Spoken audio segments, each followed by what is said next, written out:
Gen that was. The Gen that was. The Gen that was. The Gen that was. The Gen that was. This is the Gen that was.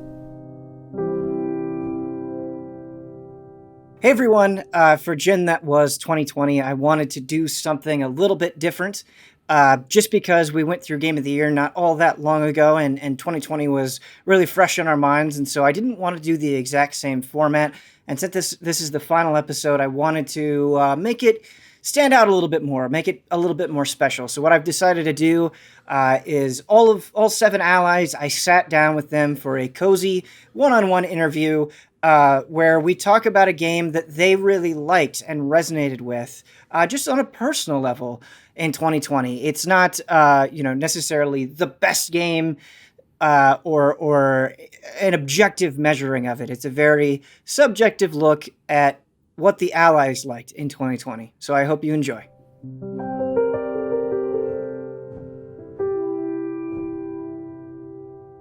Brennan Jones, 2020 sure was a hell of a year, but at least for part of it, you had the creations and the creative freedom of Dreams. For most of it, it launched in January, finally. Yeah. I mean, it was technically playable before that, but actually had its official launch near the beginning of the year. I was like, oh man, this thing's going to crush goaties.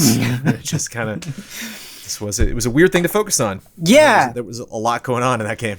It was definitely a game, and I think different allies have this all the time, but it was a game that I think like you gravitated to way more than anybody else. And to start this off, what did Dreams mean to you specifically in the year that was 2020? The thing that was most fascinating was it wasn't just a matter, like if you were playing Disney Infinity or if I'm playing Super Mario Maker, like I'm specifically checking out people's levels. Like I'm getting in there and like, cool, you built a level. I'm going to try to beat it or try to finish it. Where there were things I would check out. I'm like, cool model, like cool scene. Like I would just go in as someone to have like a stream and a tree and a house and like some birds going by. I'm like, neat. It was like some things I would enjoy for 20 seconds and some things I would enjoy for an hour. And, some things were like heavily scripted and other things. It was interesting seeing different developers of different skill sets, some that would be really good at writing, but not that great at programming, or some that would have a really cool gameplay loop, but like the graphics were really strange, or like the UI was wacky. And so it was neat kind of like splintering all of those elements into their own separate things that could be appreciated individually. I think that this is a problem that I would have if I went heavily into Dreams is, I would get an idea and then not know how to realize it, and then see other people realize all these crazy things that I never would have thought of and not know how they did it and just feel like a little bit of intimidation, Was that ever an issue for you, or did you have a pretty healthy mindset as you were browsing? Well, Kyle and I tried to make a level together and I ran away scared and still have published it. People are like, just post it and I'll finish it for you. And I'm like, I've just been putting that off like forever. And yeah, so it is kind of, it's tough because Dreams is, in my mind, a smashing success and also disappointing in other areas, like all at the same time. Like I thought it was going to grab PlayStation users much more than it did. I thought when it finally came out in VR, I would be so much more enamored with it and would be just playing it for hours and hours and hours. But I find that I'm very goal focused with games, and I definitely set my own terms. And, I just started like Bravely Default 2, and it's like, all right, how much time am I really going to have to commit to this? And how much do I really want to, min-max classes and stuff like that? And it's tough to really think like, what do I want to get out of Dreams? It's like if you're going in, I think the safest mentality to have is like, I'm just going to try stuff out. It's like I just want to sample things that other people have done, and I think the game does an okay job of introducing new elements to the player. But for someone like me, it's tough not to. I legitimately tried to like make an anthropomorphic adventuring character that jumped around, and like even just getting to the fur part, I was like, I give up. I don't know how to do that. You know? But at the same time, it's fun. I hear a lot of engineers. I saw a really interesting report this week on somebody who made this like Game Boy sized Nintendo 64 player. You can literally put like 64 cartridges in, and it like fits in your pocket. I was like, oh, cool. And he talked about how he would just break stuff. Like as a kid, he would just rip stuff apart and see how it worked. And that's what's really neat about Dreams is this stuff is saved. And so you can download a level and just have your way with it. And it's encouraged by those creators to be like, yes, please make the thing so I can see, you know, other places people take this, or it's fun to see like variants, you know, like a DJ doing a remix of a popular song, you know, you're just like, oh, that's that version of that thing, but it's clearly labeled as such. And so I did have a lot of pleasure. There were moments where you look at something that just seems deceptively simple. You're like, oh, it's just a side-scrolling platformer, and you're just going and opening doors, and then you like boot up the level, and it's just a spider web of all these different connections of things, you know, running it. And just like you see developers kind of squabble over the right way to code, like there's really no right way to do it. You know, like you can still, the people at Media Molecule were still surprised. We're like, I never thought you could do that, or I never even realized that you could create something that looks particularly like that style, or, you know, operates in that way. And so it's fun. It seems like a game that Sony's going to support regardless. Like it's really tough to gauge what Sony's like, you know, mark was for like success, quote unquote, with Dreams. So it'll be interesting to see. I feel like Media Molecule is kind of like the kids in the candy store. They're just always kind of, you know, messing around with something fun. And I hope they still get to do that with Dreams. I hope they still get to experiment. And I've heard reports that like the community's just frustrated because, you know, there hasn't been that bridge between the players and the creators.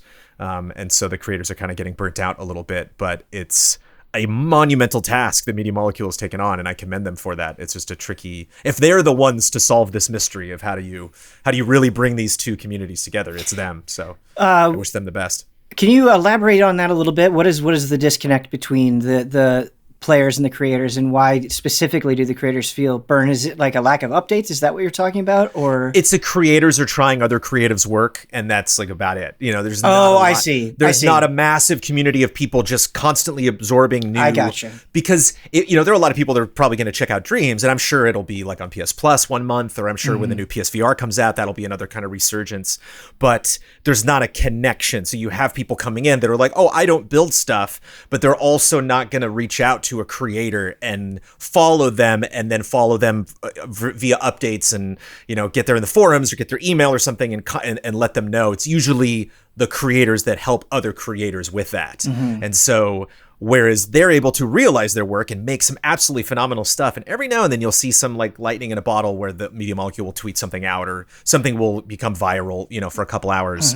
But it just hasn't had that reach. And I would love if there was some extension, some version of Dreams you could get that was maybe free to play or something, that like didn't have the creators component, or maybe only had like the best of the best. And so there was an opportunity, I knew as a creator, that other people who aren't even like, you know, it's one thing to get into the Dreams ecosystem and not build. It's another thing where you're like, I'm not even going to buy this game, you know, but like you could still check out my level, or you could still maybe play a demo of it or a teaser of it or something. There's some truly, really incredible stuff that, you know, filled me with the same kind of satisfaction that I would feel playing something from, you know, any one of the big developers that kind of specializes in really weird, fun indie games or platformers and stuff. Creators getting people to try their stuff, and like a constant wave of new audiences is really interesting, because it makes me think of Mario Maker. And I still feel like Mario Maker 2 is getting a lot of attention. And I wonder if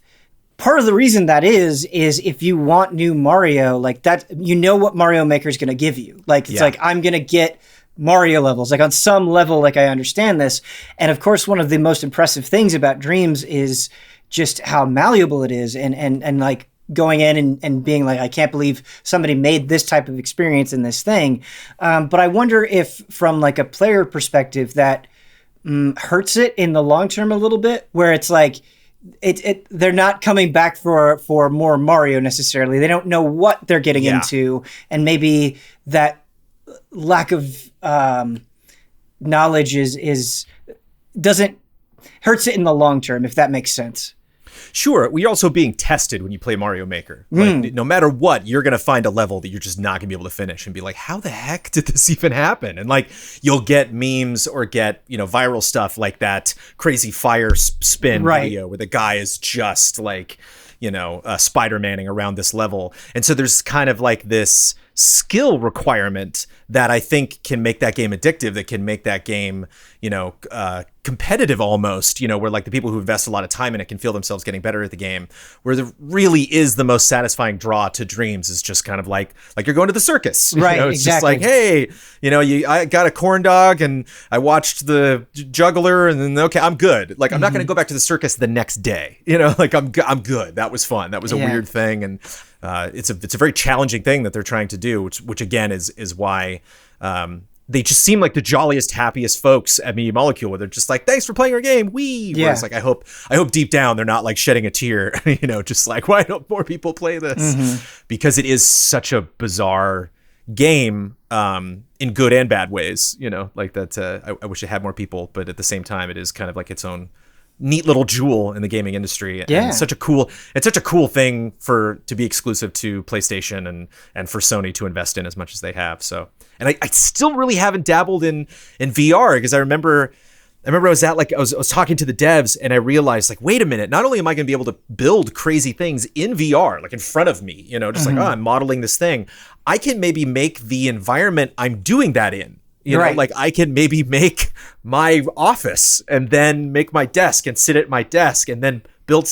Whoa, it's like, it's those kind of, like mind bursting moments that that game has. We need to make a virtual garage. With but I mean, I would have to literally not appear in any bit of EZA content for like 2 months. Right. just like to totally make it my sacrifice. focus. Because you see the best of the best, and like, these people are toiling over this thing, and it's you can see where that work went, but it's a tough hill to get over as just a casual gamer. And it's neat to see their evolution since the first Little Big Planet. It's just like, go developer, go. Keep making weird games.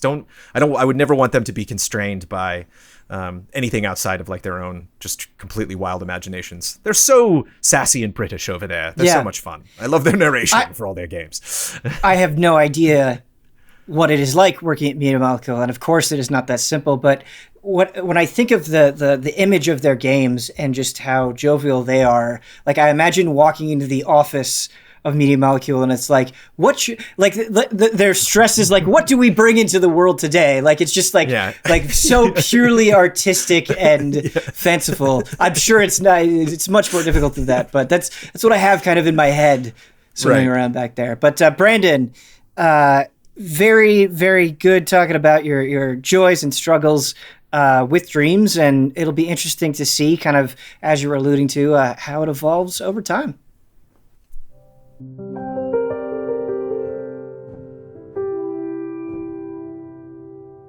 I'm here with Daniel Bloodworth, and Blood, there were a couple of games that I thought about talking with you, but then I was like, no, it's gotta be Ori and the Will of the Wisps, because I think you understand how great that game is.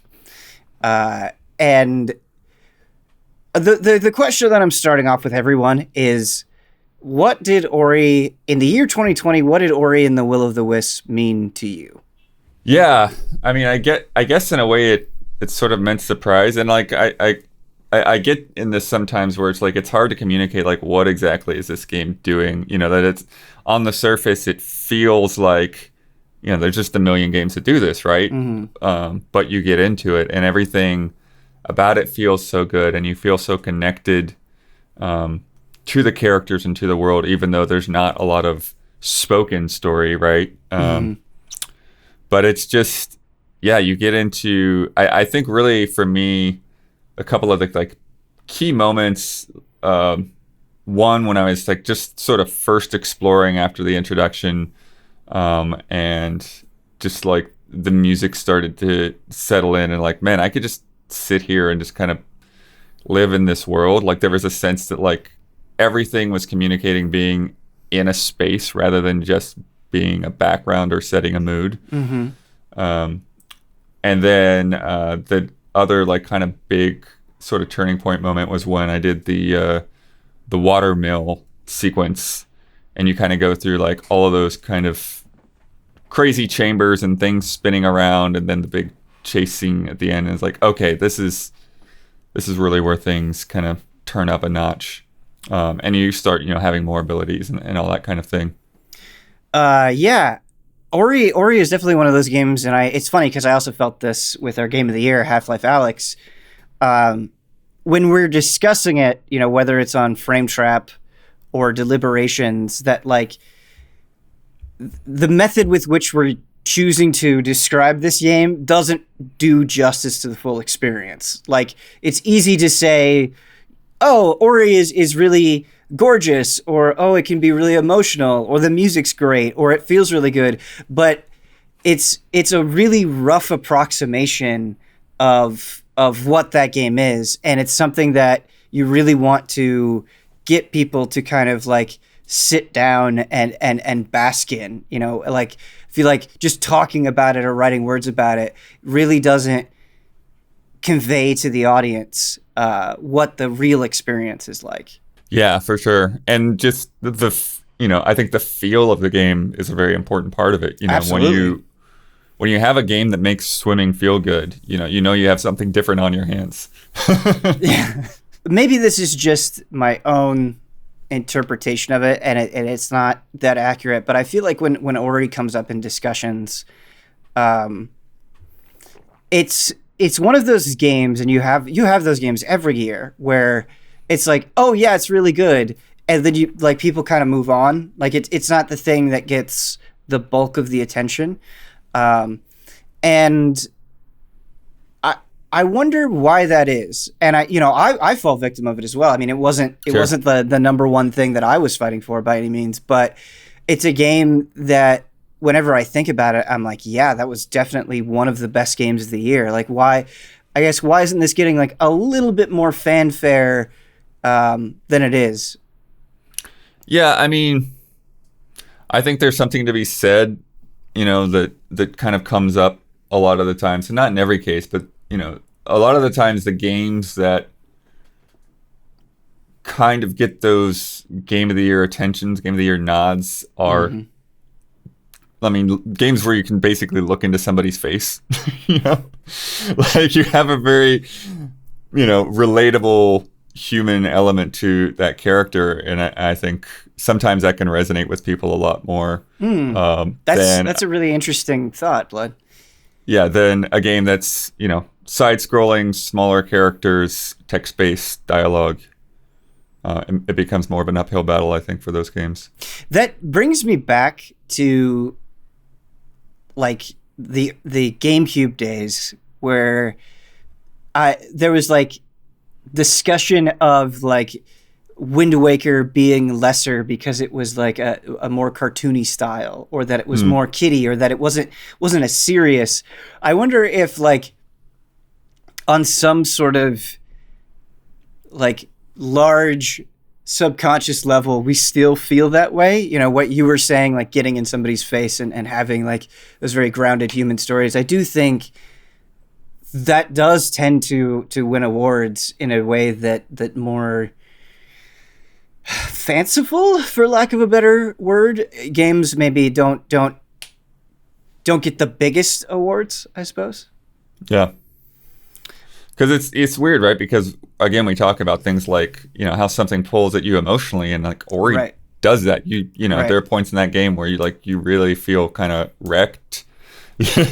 Yeah, particularly at the end, and it's for some reason that doesn't stick with you in the same way. We just entered, a new generation of consoles, and of course, a bunch of things will come out that blow us away visually, and we have a lot of realistic things that blow us away visually. But I think what's so impressive about Ori is it's going in the exact opposite direction, where it's using kind of this just super vibrant and awe-inspiring like painterly style, and it's using technology to kind of express itself that way. And whatever they work on next, I want that to be continued. I don't want everything to be this like realistic like, oh, that could come from the real world. You know, I want always a plethora of styles for sure.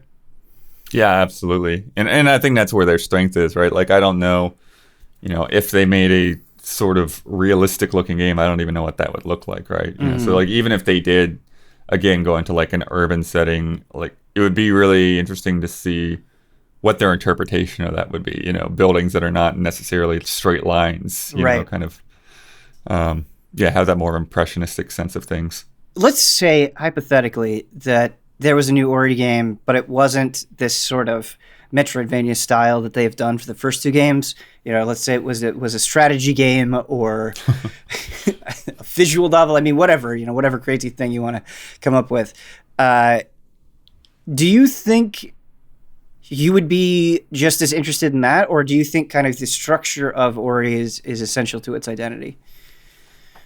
I don't know about structure necessarily, but genre for sure. Like, I think that, it's hard because it's like now Metroidvania is such a broad thing that it feels, like you could do a lot of things and people would still kind of feel, like this is a Metroidvania. But like, I think both the sense of movement and getting new abilities and exploration, like those things, like put together are like very important to what Ori is. And I think if you just took the characters and took the world, you'd have to do something pretty special or unique for me to be like, oh, okay, cool. Like, I'm not going to just automatically care about it just because Ori is here and you're like, sure. Have like I don't know, like a strategy game, like you're saying, like, was it going to be like Pikmin? Like, I don't quite know what I would expect out of that. So. It's funny because you're right. The definition of Metroidvania is so loose, and I think it's being taken and interpreted in different ways quite a lot. But I think like the number one thing is like, you got to have that map. Like, if you have that map that looks like a Symphony of the Night or Super Metroid map, like, people will be like, yeah, it's a Metroidvania. Like, it's just because you just spend so much time looking at that map and where to go. And I think as long as you can evoke that one feeling, people will throw Metroidvania at the title.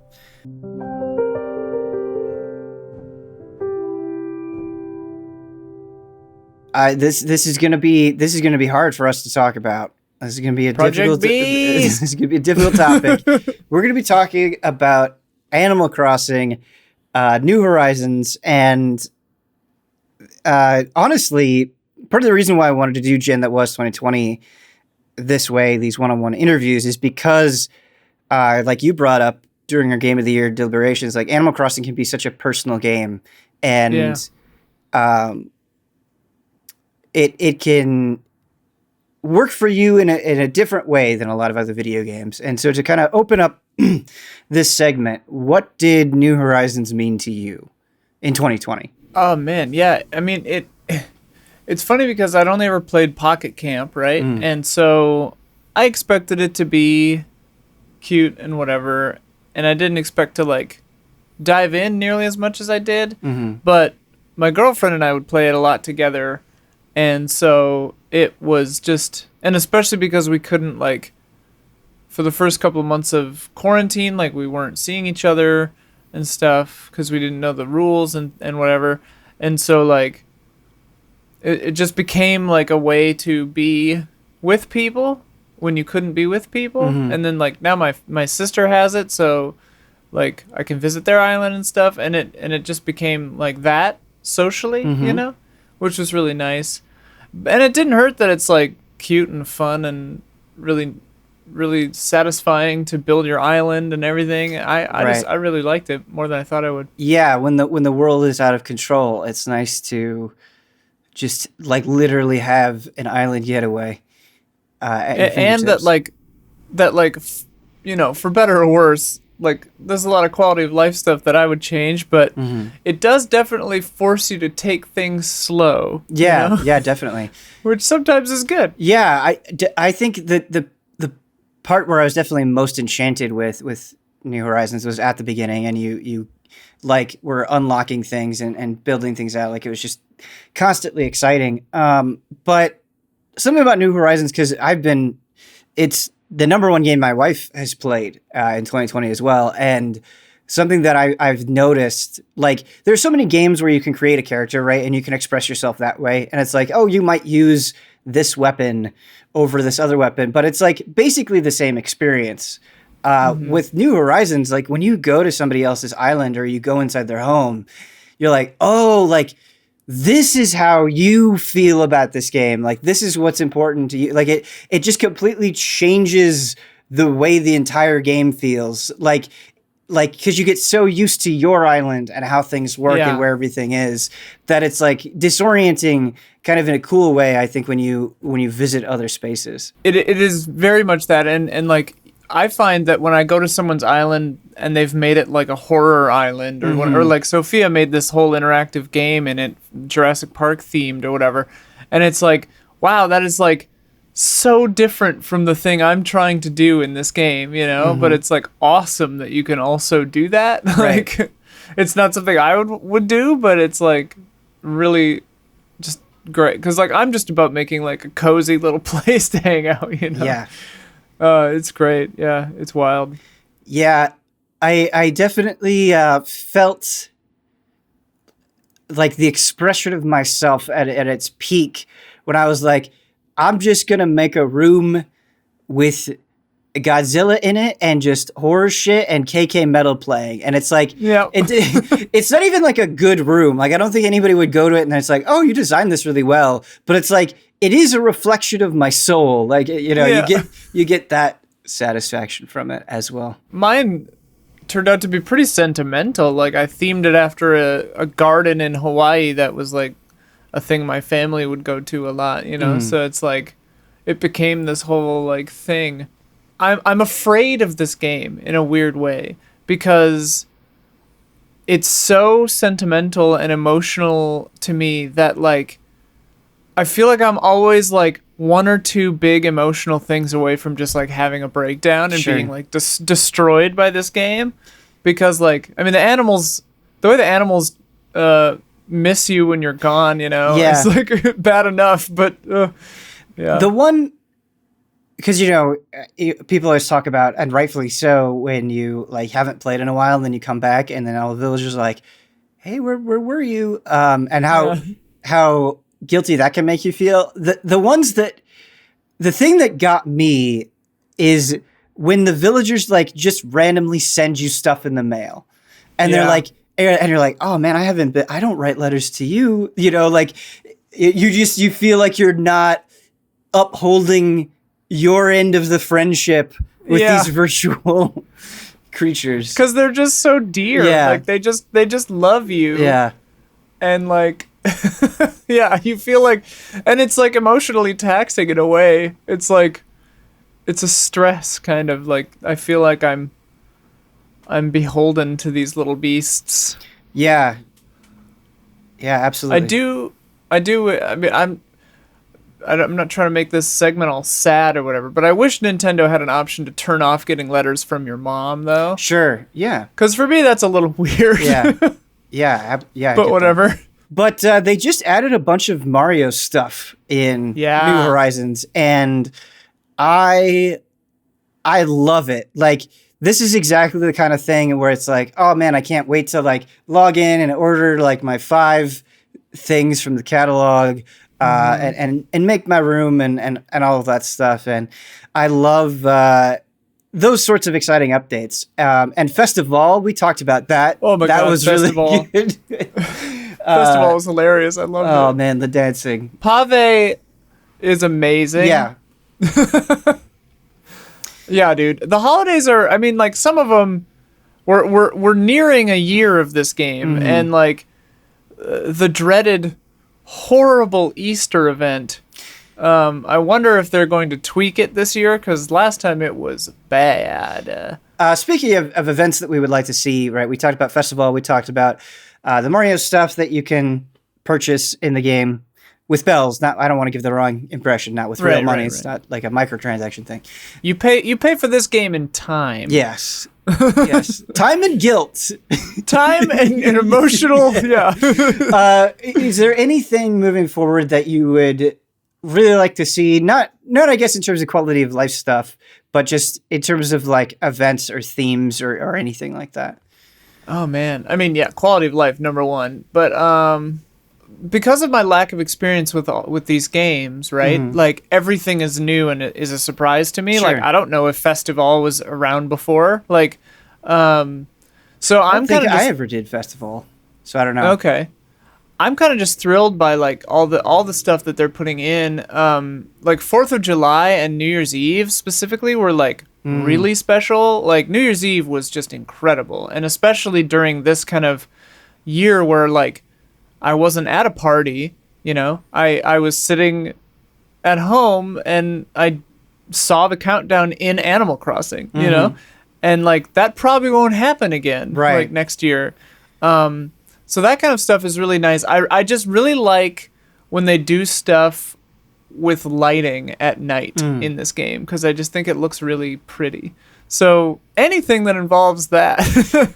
Yeah, that is kind of a funny thing with Animal Crossing. Like, it's so cool that they do all these events around holidays, but like part of you feels weird where it's like, okay, well, I got to go spend time with my family, but I also need to log into Animal Crossing. Right. I also need to spend an hour in Animal Crossing. You're trying to balance these two things. I guess I would like to see more stuff with Blathers and more stuff with Celeste. Sure, yeah, that's really good. Like a more museum events and some kind of stargazing themed thing would be really great. Oh, that's so good because we got all the fossils on our island, and it's like I haven't Nothing happens. I haven't gone to see Blathers in forever. Like I just don't go to him anymore because Ian, you want to hear something insane? What? Okay, so like I mentioned, I've been playing with my wife. I have not gone into the museum yet because I have a rule. And it's a stupid fucking rule. I won't go in until we have everything, until it's a complete museum. And so I have not gone beyond Blathers in my own playthrough because I want it to be complete.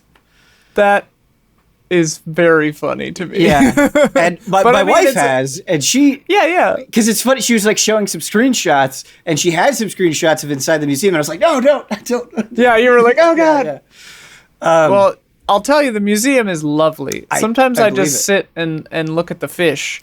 Yeah, well, I saw it, in the pre-release stuff, and it looks amazing, but I want to like go in and being like, oh, it's finished. Yeah. It's such a weird thing. But speaking of events, so there's like, Switch Pro possibly coming at the end of this year. I think it would be really funny if the villagers commented on that. If they were like, oh, I got it. The Switch Pro's coming. I got to get a 4K TV. It really set me back. Or if you're playing, like I could see something like this would be something like a lazy villager would say or something. Like if you're playing for the first time in 4K at like 120 frames per second or whatever, I could see one of the lazy villagers just being like, do things look different to you? Like, does it look, maybe I just ate some bad snacks or something, but like everything looks more real, Yeah. Something like that. Boy, those loading times sure have gotten a lot better. Yeah. I feel like I could go on several Mystery Island tours with these load times. Yeah, or like, how would they say it in game? Like, have the flights gotten shorter? Yeah. Like, how'd they figure that out? Are the planes faster?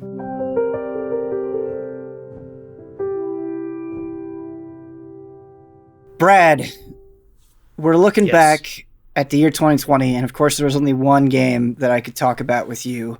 It has to be Final Fantasy VII Remake. In 2020, what did Final Fantasy VII Remake mean to you? What did it mean to me, man? It felt like a homecoming. After being away from home for 20 years. Yeah. You come back, things are different, but you still feel that same feeling of joy. That's kind of the interesting thing about Final Fantasy VII Remake is it played up those memories that you had, and it made you feel like you were revisiting these characters and these locations while also kind of going on a new journey with them at the same time. Yeah, definitely. It was great because, you know, I loved Final Fantasy VII. Final Fantasy VII was the first Final Fantasy game I had ever played. And I remember just, like, I went in with a deep nostalgia for Final Fantasy VII, but I actually played through it with my wife, and she didn't know anything about it. And so it was cool, like, kind of getting both perspectives at the same time and, like, not wanting to ruin anything, you know, and it's hard to do, right? Well, because the game just teases it in front of your eyes. Right. Like these shots of things to come, and you're like, oh. Right, yeah. It's a game that I think is easy to go in with a lot of expectations. And so I just, as somebody who reviewed it, I kind of want to know what your expectations were going in, and then, you know, how that changed as you were experiencing the game. As you know, like, this whole journey getting to this game has been a wild ride. Right. And kind of a mess, you know? Like, the game switching developers because it wasn't going the way they wanted. Like, my expectations are obviously high because it's one of my favorite games of all time. But at the same time, I was like, well, this game's gone through a lot. And it's like, okay, this is 2020, the year, like, COVID and all that stuff was going down. So I'm like, well, that could have had a big problem in it. And I'm kind of worried, like, I like Final Fantasy 15, but there was definitely problems in it. Yeah. And I was like, okay. But as I was going through it, it was hitting these notes that I wanted to feel from it. Like, just this insane sense of joy. Like, this is kind of a word people use in a negative way, but for this case, it worked well for me as nostalgia. Just because it is a remake of such a beloved game, and it hit me in nostalgia in the right way. And obviously, when I started playing through it more and more, I was like, oh shit, people are gonna love this game, or some people are gonna hate this game. Right. Yeah, definitely. And I mean, it's an almost impossible task. Like, it's one of those games that I think is just so revered and so talked about that, like, I think the thing that I walked away from, though, like, I have complaints with Final Fantasy VII Remake. I'm not going to sit here and say, like, oh, it was flawless, it was perfect, it was exactly what I wanted. But I think the thing, I do have a respect for it, because I love that it felt like it was playing off my expectations sometimes. And sometimes that really works for me, and sometimes it didn't as much. But, you know, like Honeybee Inn, for instance, was like, oh my God, like, this is just so incredible. They're having so much fun with it. And I think that's something that made it so exciting to go through, is this feeling that they weren't playing it safe. I don't want them to necessarily make the game one for one, you know? Like, if they did it, I would have been way cool with it and happy, but to me, it was clear the developers wanted to do something different. Yeah. And I want the developers to do what they want to do. Right. I'm in the camp of, you know, even if I don't like how the way this turns out, I still have the original, and it's always going to be there, and I'll always love that game.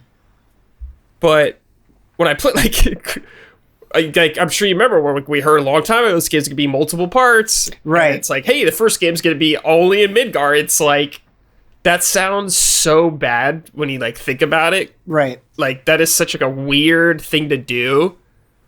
But I'm really happy they actually did it and stuck to their guns on it. I had a blast, like, going through this game. I know where the story's heading in a lot of ways, but when they would throw little curveballs at me, I got really excited because I felt like almost like I was going through the first time, because I'm like, I don't know what's going to happen. Right. Yeah. I'm excited to see what they're going to do different now. Yeah, exactly. It's funny because I think this game taking such a weird form, right? Like, 'cause it's been so much time since the original Final Fantasy VII and Final Fantasy VII Remake. And it's like the news of, like, oh, it's going to be multiple parts. How is that going to feel? You know, the combat's going to be completely different. There was a lot of debate over whether or not that was a good thing and what people preferred. And now that the first part is out, it's like, okay, this is what this is. I feel like I don't have the same, like, cloud of doubt going into the second part, because I feel like I have a better understanding of what they're trying to make this thing, you know? Yeah, I think it's set the expectation now. And it's funny because I think where the story went, like I'm just hungry for more with the story. I think that's how I can best describe it, is like I just want to know what's going to happen. But at the same time, when I kind of look back right now that a lot of time has passed with 7 Remake, I really look back at my time fondly because I was just so into the combat. Like I really enjoyed doing all the optional stuff just because I like getting better and mastering it and like unlocking stuff just felt so good. Like it was just such a joy to play. In comparison, I guess, with the original Final Fantasy VII, how did the combat treat you? To put in action combat, but still keep some sort of layer of strategy, I think is a really tough thing to do. I think they did a really good job. Yeah. Like, just being able to switch between characters and doing, like, menu stuff, actually, helps keep that, you know, that strategy element that people were afraid was going to get lost in, like, if they thought it was just going to be Devil May Cry. Not to say Devil May Cry doesn't have strategy, but... Right. People that are worried about it like that. It's a different kind of game. Yeah, I get what you're trying to say. I think the other thing that I really appreciated about 7 Remake's combat is not that the characters in the original Final Fantasy VII didn't have their own distinct identity, especially through things like limit breaks, but I felt like just the way that they feel, you know, because 7 Remake is more active, kind of like cements their personality through play even further, if that makes sense. Like they have like specific like uses physically. Yeah, they all feel way different. Yeah. We learned recently, so we've got Final Fantasy VII Intergrade, which is going to have new story stuff with Yuffie. We've got the Final Fantasy VII Battle Royale. We've got the compilation mobile game that is going to cover a lot of sort of the extended 7 storyline. And this is a tactic that Square has taken before, where they sort of have a Final Fantasy and expand upon it. You know, they did that with 15, with things like Kingsglaive and the anime. And obviously, of course, the compilation of Final Fantasy VII, which I already mentioned.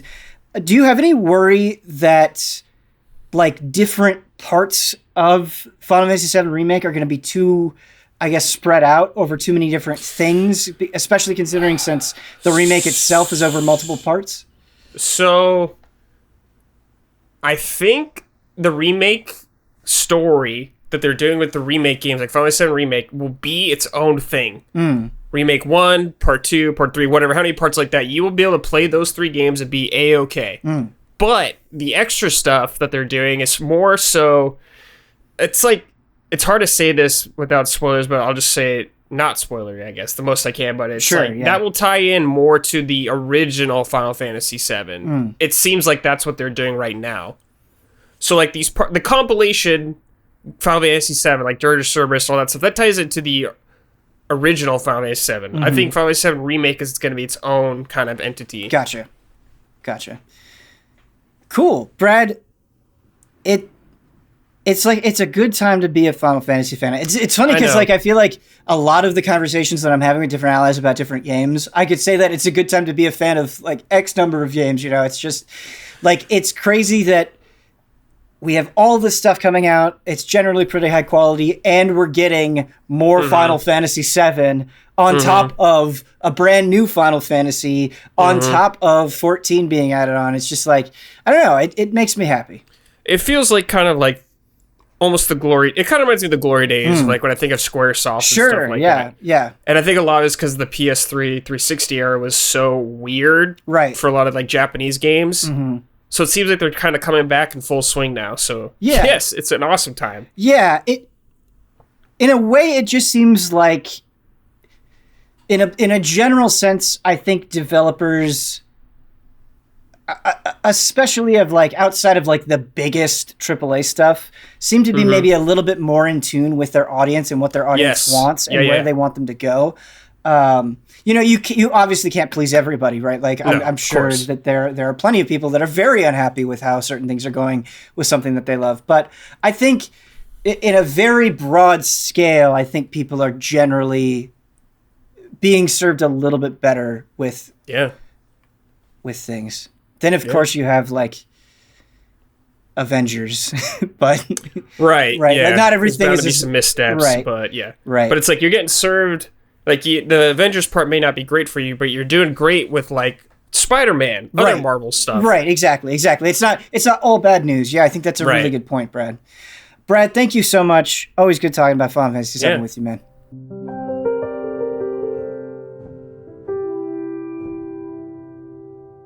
Don, it's fun talking to you, Don, about anything. We talk about Mortal Kombat, we talk about SNK, but today we are talking about a game that you heavily advocated for in 2020, and that is Hunt Down, as you like to say. The way you emphasize the down is really good. And to get us started, what did Hunt Down mean to you in the crazy year that was 2020?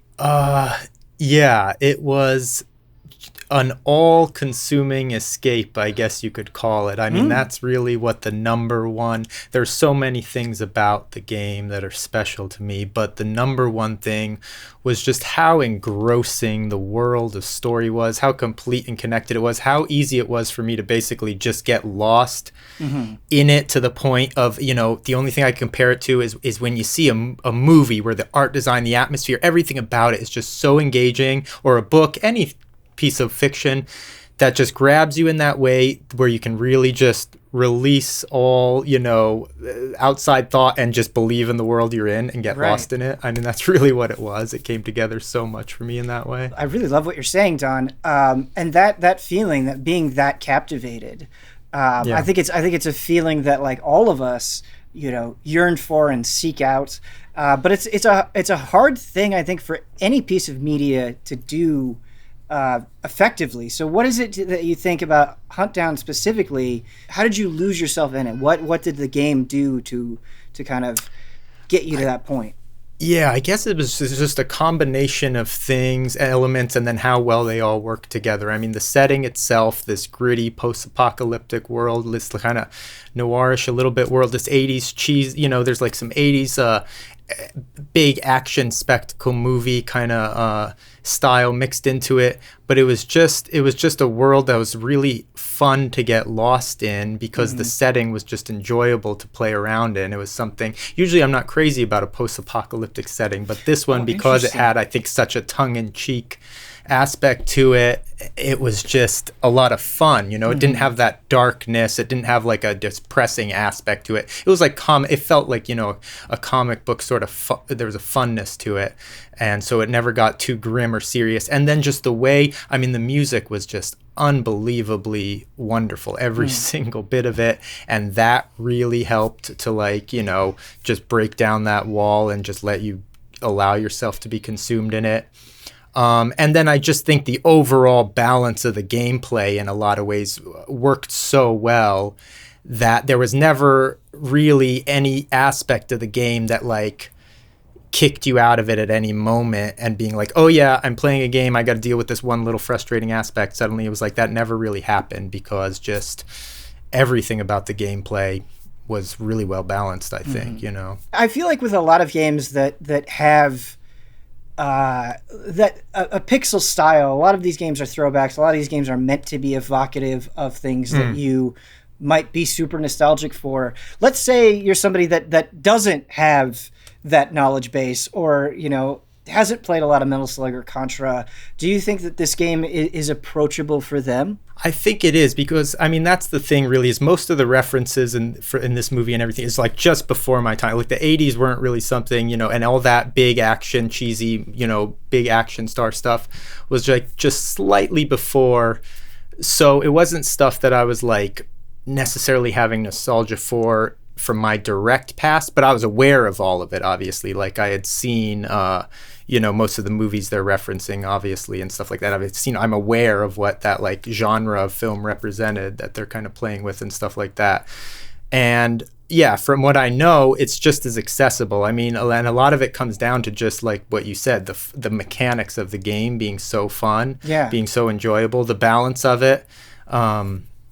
And just the massive variety of weapons that they're constantly throwing at you that are just like so fun to experiment. And really the way you can approach the gameplay. I mean, the design of the levels is so clever in that you really can be like, you know, methodical, slow, almost stealth-like. It's all, you know, it's a lot of cover-based stuff. Or you can really be like super aggressive with big guns. And you can bring one weapon to a whole other area of the game, depending on how hard you really try to maintain that.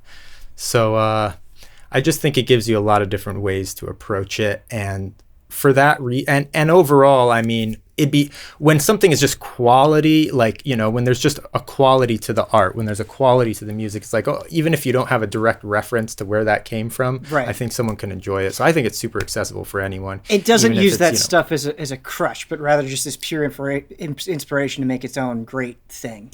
Yeah, exactly. I kind of want to talk about the environments themselves, like just what sort of variety are you seeing visually, and then as a player, is there anything unique about going through these environments as you're blasting away dudes? You know, it's funny because a lot of the settings, if you hear them, sound a little bit cliche, especially for a shooter or beat 'em up type of genre like this, right. in 2D. You know, like, you know, we're talking about construction sites and just, you know, kind of like dense cityscapes and areas that we've kind of seen represented a lot of, you know, often in other games that can be just sort of boring, but it's just their particular twist on it. Right. And the level of like dense detail in it, it almost reminds me of you know, like a like a lot of times it'd be like remind me of looking at a Where's Waldo book or this kind of thing, where it's a piece of art that you just want to study all the little details within the scene. Obviously it's a very violent version of Where's Waldo, but it's like it was that kind of thing that is constantly just across the entire look of the game.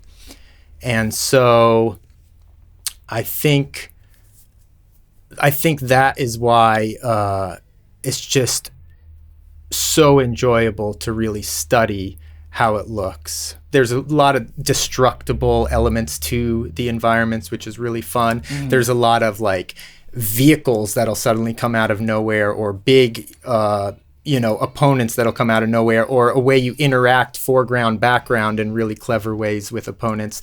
And so, and it's all like, it always feels like really fun to engage in. So, yeah, it's the type of thing where it's like, and also the like little play mechanic of finding the stashes, you know, just these clever ways they hide the stashes within the levels, the way they play with the layering of the 2D levels. So, you know, they'll have a lot of times foregrounds and backgrounds that you can actually navigate between, but they're often hidden as secret paths and stuff like this. So maybe you can walk on the street level in front of the building, but also there's the way to get inside the building and you're passing through, and then you see your silhouette inside the windows, that type of deal, you know, which has been done in the past, but the way they do this is just so clever. Yeah. And often, the statues are hidden in some destructible element of the environment that you don't even realize is destructible. A lot of times when you're just looking at it, you think that's an element of the background, but no, you can, you know, there's a lot of stuff you can blow up to find secret things. So it's like, it's just a constant, it feels like a little bit of a playground that just is really fun to hop around in. Don, you know, I feel like we don't get to hear you elaborate on games that you enjoy too often, but it's always such a pleasure, because I think you, like, I just love listening to you, because it's obvious that you have just like this deep appreciation and respect for the craftsmanship and how well you're able to articulate it and go into detail and provide examples for the things that you enjoy so much. So I really commend you on that. For sure. Well, thanks for that compliment. Yeah. I always feel the opposite. Like after we're done recording, I'm going to be like rethinking and then being like, oh no, but whatever. No, a lot of it is bad, I think. A lot of it is like, I want to have some like pre-thought, fully formed thing. And sometimes that doesn't come till after, but it's okay. No, I think you did a great job. Don, talking about Huntdown, thank you so much. Thank you.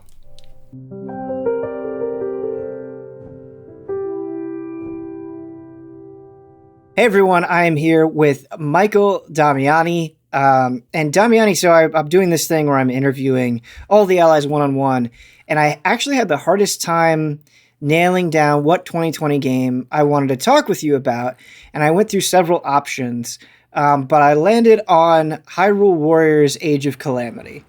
And the reason why I want to talk about this game with you is I love how much Zelda means to you. And it's funny because I actually went through and read your review in preparation for this, and how much you seem to enjoy it.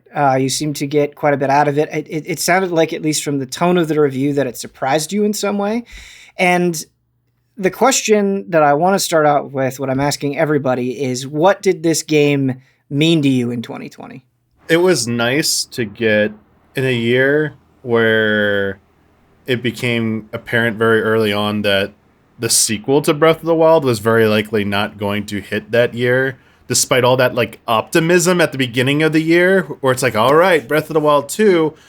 It was shocking that this game existed. I was just like, wait a second, you're making a Breath of the Wild prequel, but as a Musou game. It was just nice to have something that you can never predict, that doesn't seem like it should exist, but it does. Mm-hmm. Those games that come out of nowhere to surprise you, even if it's not like the greatest game in the end. It's just like, conceptually, I like seeing stuff like that, where the developers try out different things or just, dare to take a risk. Yeah, absolutely. Do you think it was a meaningful addition?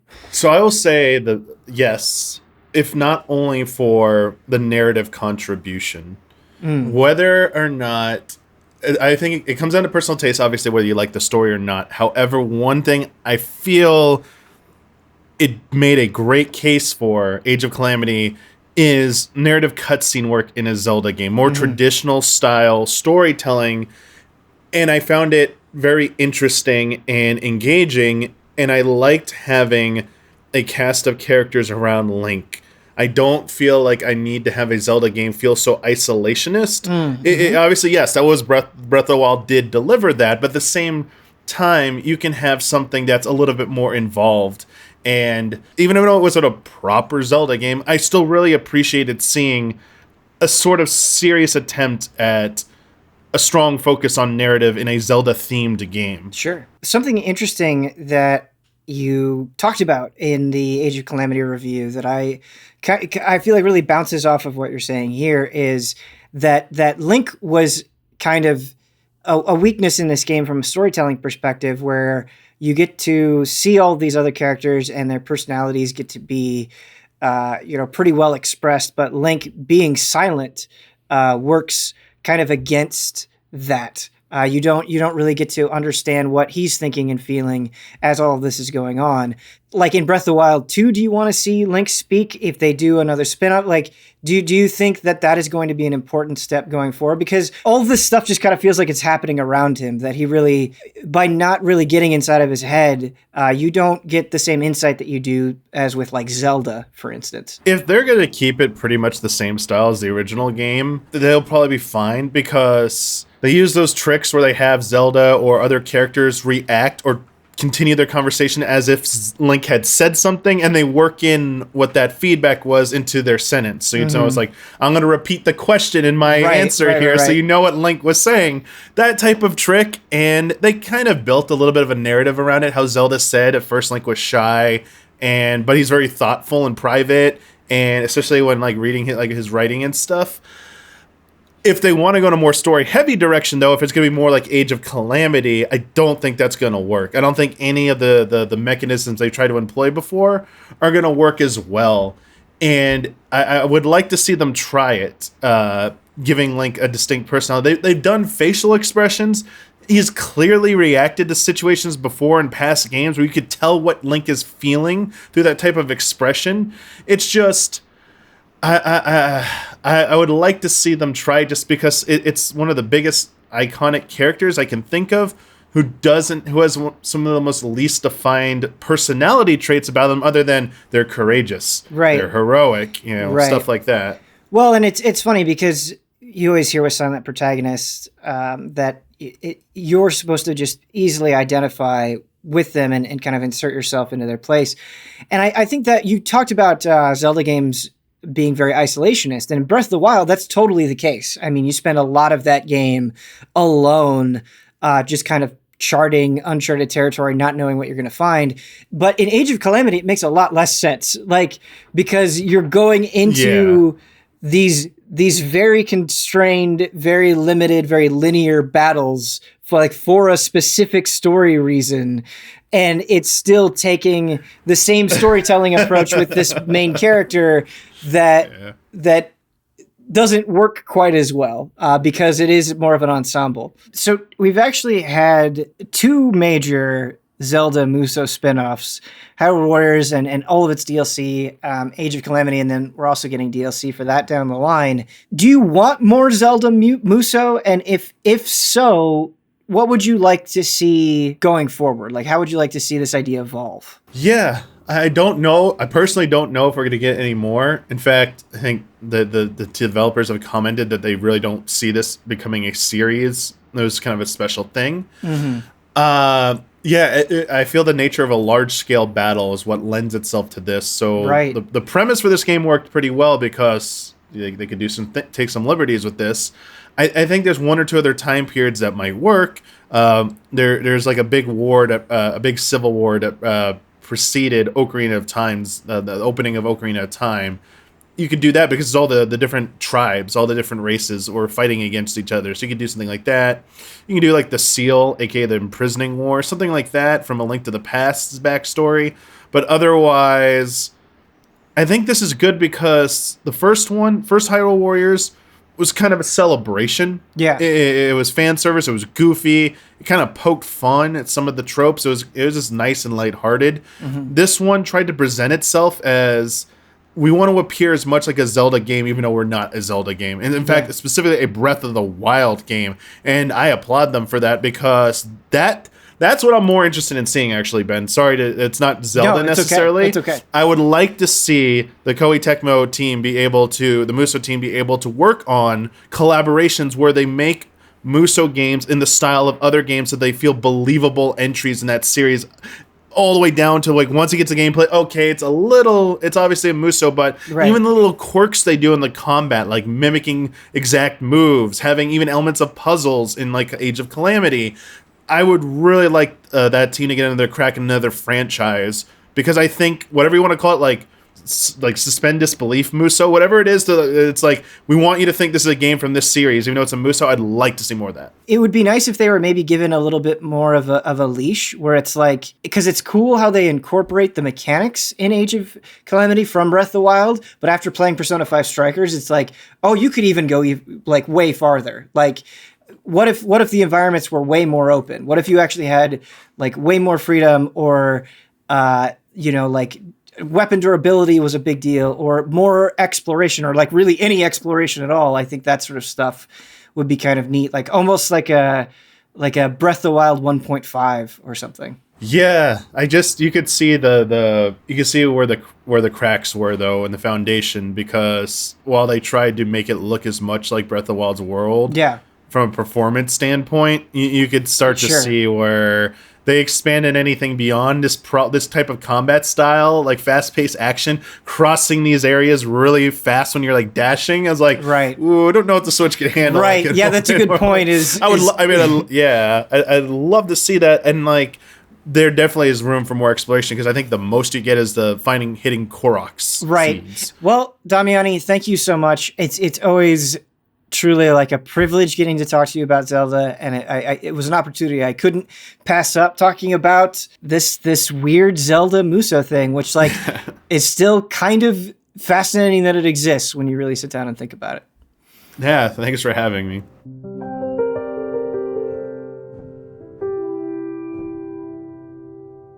Michael Huber. Yo, Ben. I enjoy talking to you about many things.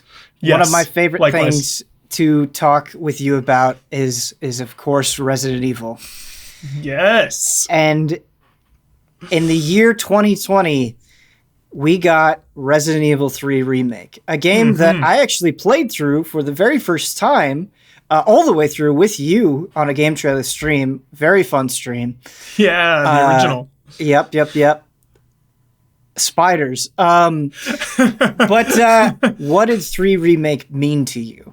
Dude, Jill Valentine in this game, man. The best. Like, I just love everything they did with Jill Valentine, with Carlos. Like, it's my favorite characterization of a Resident Evil hero in the entire franchise. I know Resident Evil 3 has its problems. You know, it's been divisive. It still seems really divisive now, even in 2021. You know, people lament kind of the cuts the clock tower and the fact that, you know, Nemesis is kind of linear, you know, he's not off the chain like Mr. X was in Resident Evil 2. He's a little more scripted.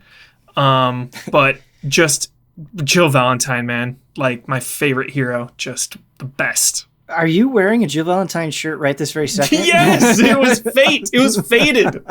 That was not planned It was not. at all. Something I just thought of kind of as you were talking about these characters, Jill Valentine and Carlos, it's almost like, in a way, you're kind of seeing them like come to life, you know, like when people like finally get like their favorite show like on the big screen or something. That's kind of what this feels like, because, you know, we're going from like PS1 era graphics and characterization all the way, you know, to now, and just like seeing them emote with the technology that they have now is pretty remarkable. Absolutely. And, you know, for such a, like, the original hero, dude, like Jill Valentine and Chris Redfield, obviously, but like one of the main characters of this entire series.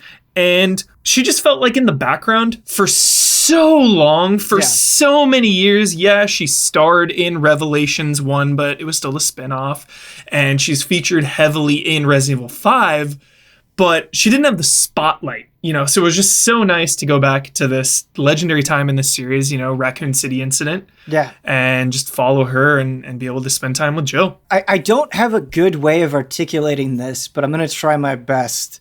I feel like Resident Evil 3 Nemesis, Jill Valentine, just that character design, there was always something about it, and it sort of fits into like this classic canon of Capcom character designs, and like why I think I value Capcom so much is it's just like, I don't know what I would change about this character.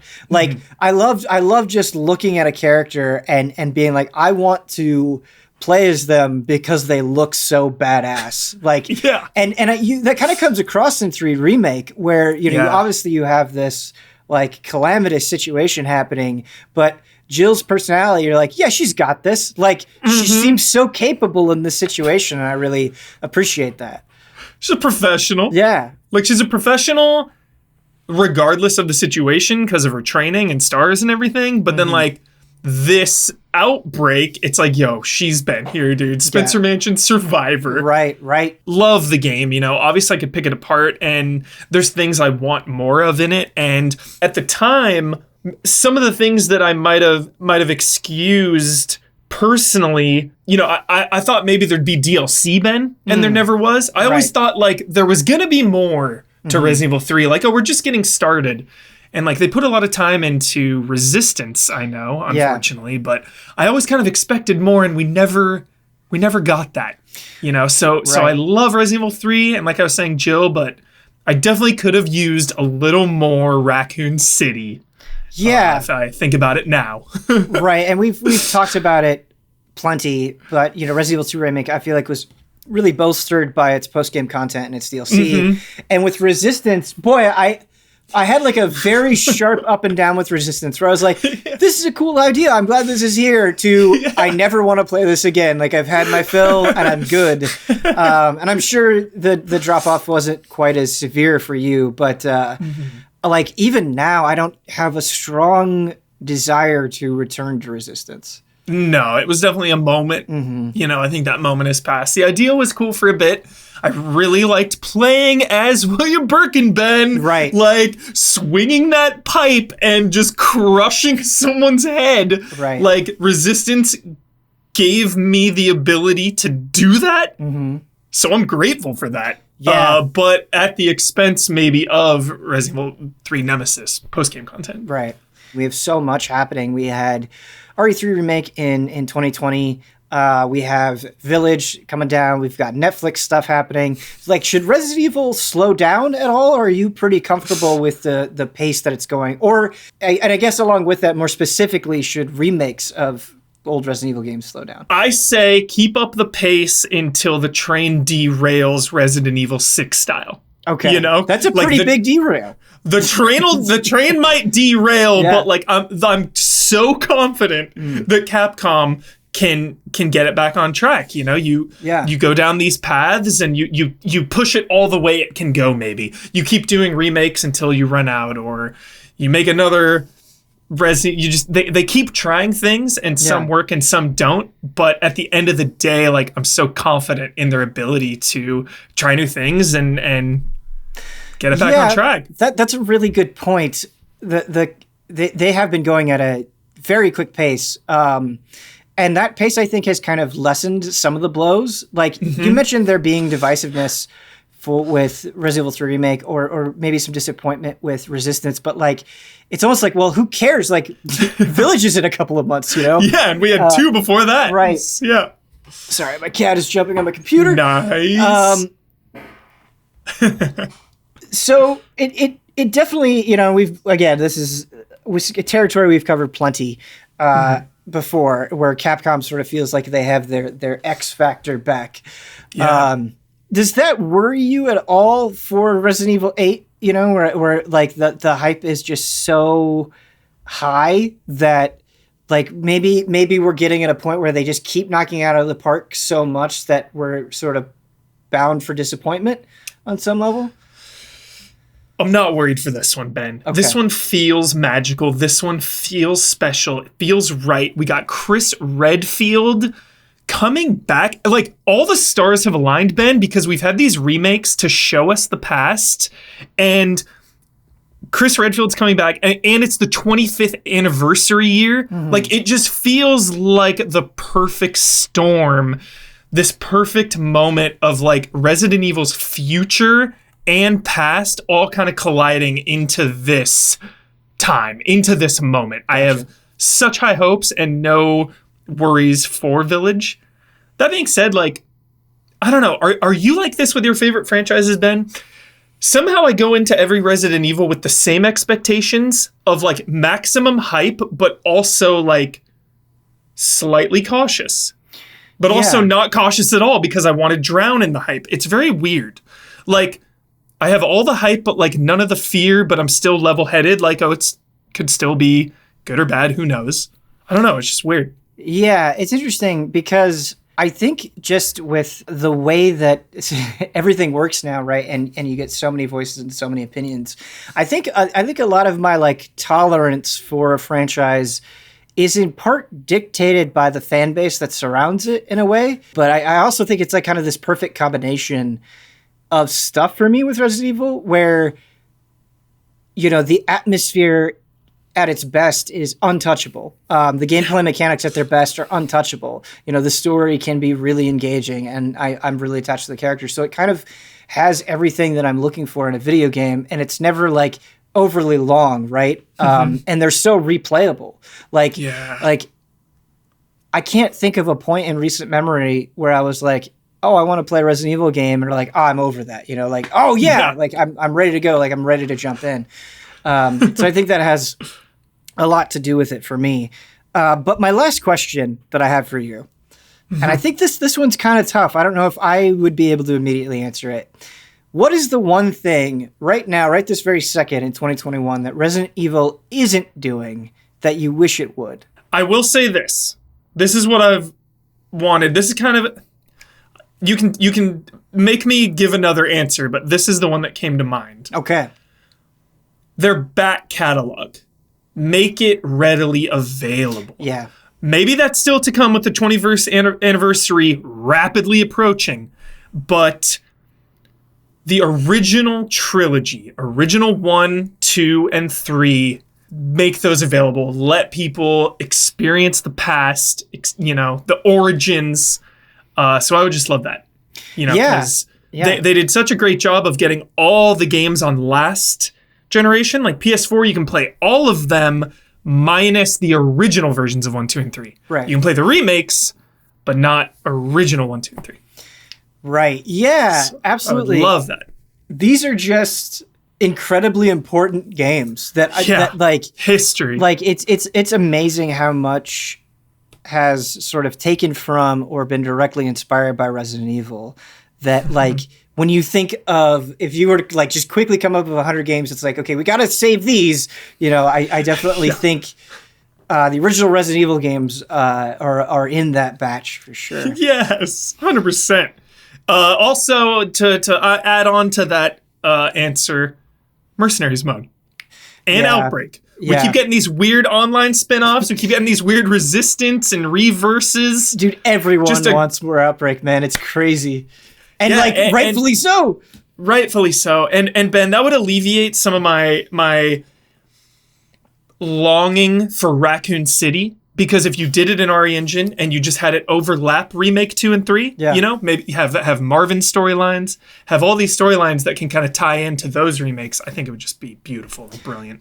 I am going to counter that by saying I do not think it would alleviate your wanting of Raccoon City. I do not think that it is a It'll never be desire enough. that could be alleviated. You know, Hubert, to be honest, I thought the answer that you were going to say to that question was fixed camera. Oh! Resident Evil. I thought that's what you were going to say. I'm a fraud. No, not a fraud. I just like, do you think they could do that in a way that would be well received now? I think yes. At this point, obviously my dream, I would love like a full-on fixed camera game then. But I think they could do it in a spin-off like Revelations 3, or a section in a game, maybe a part of Revelations 3, a part of Village somehow goes fixed cameras. Like, so I would love just a nod to that era. Yeah. But I think the reason I didn't say it, Ben, was because this franchise evolving with the remakes and with first person, like, Right. sometimes I just forget, man. Like, Right. it's wild. Yeah, I think that's something that I really have to give credit to Resident Evil 2 remake for, and then of course by extension Resident Evil 3 remake, where that style of play is like now my favorite way to play Resident Evil. I really like Resident Evil 7. I'm super excited for Resident Evil 8, but the way that the remakes play is like perfection. It's so what fun. I want, you know, modern survival horror to feel like in a lot of ways, for sure. Yeah. Love just unlocking everything in Remake 3. Like, unlock the difficulties, unlock all the weapons and the coins and everything. I just loved the progression, and that replaying it was so fun. Well, Hubert, I feel like we could talk about Resident Evil for We could. forever, for an infinite amount of time, but that's going to do it. Always Thanks, a Ben, for pleasure. having me. Thank you.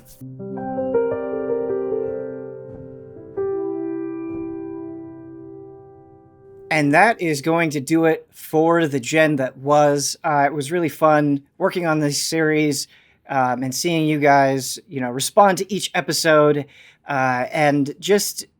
I don't know. I love working on little projects like this and seeing them come together. So thank you so much for watching, and thank you to all of the allies who were just so agreeable and willing to participate. This is the gen that was.